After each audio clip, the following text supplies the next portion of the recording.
Hey, welcome to character modeling. All right, I saw your message. Let me take a look and let me see what I can find from it and go from there. But yeah, I just want to give you a heads up.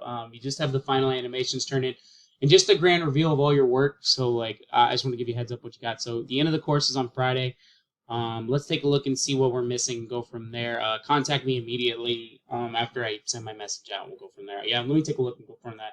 But yeah, just what I want you to do is just provide a video of both your animations, the custom animation and the walk animation for your initial post, and you can have all week to do it. That's fine. If you want to reply, I'll post a student's post for that, so that way you can post a reply. That way you'll be good to go. Other than that, just for the final, it's just your final animations. That's pretty much it. Let's go from there. Yeah, just want to give you that quick announcement and go from there. Let me check and take a look at your message, and let me see what I can help out with, and then we can go. We can make a decision and probably work from that. All right. Thanks, Alex, for everything, and I'll send you a follow up anyway. Thanks for being awesome. Appreciate you. All right. Bye bye.